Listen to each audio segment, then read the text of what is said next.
अस्सलाम वालेकुम। आज हम देखेंगे कि study of mitosis in onion root tip cells कैसे ये एक्सपेरिमेंट परफॉर्म करेंगे, इसकी सारी डिटेल्स।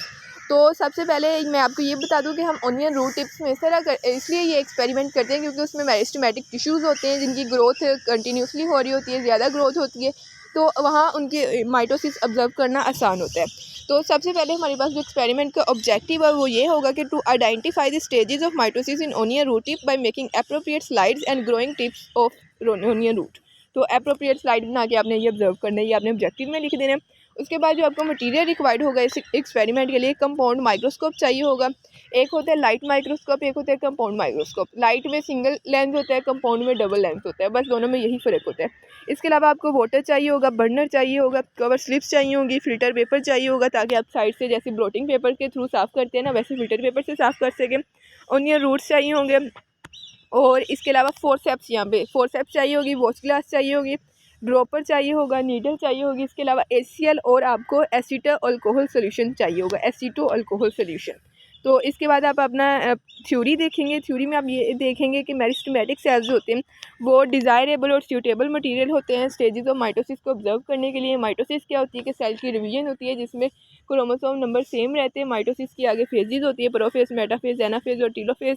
प्रोफेज वो होती है जिसमें क्रोमेटिन कंडेंस होकर क्रोमोसोम बना देते हैं। मेटाफेज वो होती है जिसमें वो अलाइन होती है एक सेंट्रल प्लेट में। और एनाफेज वो होती है जिसमें वो सेपरेट हो जाते हैं सिस्टर क्रोमेटिड्स। और टीलोफेज वो होती है जिसमें डॉटर सेल्स बनते हैं। ये चीज़ें आप देख लेंगे। इसके बाद आप प्रोसीजर देखेंगे कि आपने एक ओनियन लिया और उसको एक टाइल पे प्लेस किया, उसकी जो ड्राई और यूजलेस साइड्स पे रूट्स थी ना उसको आपने कट कर दिया, साफ़ कर दिया ब्लेड के थ्रू। उसके बाद उसको ओनियन को आपने वाटर में रखा और उसको ग्रो करने दिया 4 से 6 दिनों में। जब वो ग्रो कर गया, मतलब उसकी जो नई टिप आ गई, उसको आपने 3 सेंटीमीटर कट किया और उसको वॉश ग्लास पे प्लेस किया और फिर उसको आपने एसीटो अल्कोहल सोल्यूशन में रख दिया फोरसेप्स के थ्रू।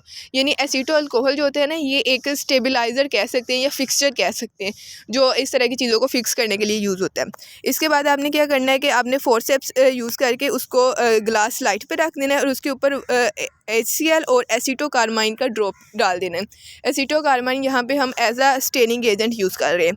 इसके बाद इसको आपने बर्नर के थ्रू लाइटली हीट करना है, मतलब डायरेक्ट हीटिंग नहीं देनी लेकिन हल्का हल्का हीट करना है। और जो लेस स्टेन्ड पार्ट होगा, जो अच्छी तरह स्टेन नहीं हुआ होगा, वो आपने डिस्कार्ड कर देना है। इसके बाद इसको आपने कवर स्लिप उसके ऊपर प्लेस करके तो आपने माइक्रोस्कोप के अंदर ऑब्जर्व कर लेना है। इसके बाद आपने अपनी ऑब्जर्वेशन लिखनी है माइटोसिस की डिफरेंट स्टेजेस के बारे में। आप इनकी डिटेल्स भी ऑब्जर्वेशन में लिख सकते हैं कि I observe prophase in which nucleus condense to form chromatin condense to form chromosome, मतलब इस तरह इसकी डिटेल्स भी ऐड कर सकती हैं। और सबसे आखिर में आपने इसकी प्रिकॉशंस लिख देनी। प्रिकॉशंस में आपने जिसमें आप माइक्रोस्कोप यूज़ करेंगे ना तो उसमें कवर स्लिप की प्रिकॉशंस ऐड कर सकते हैं।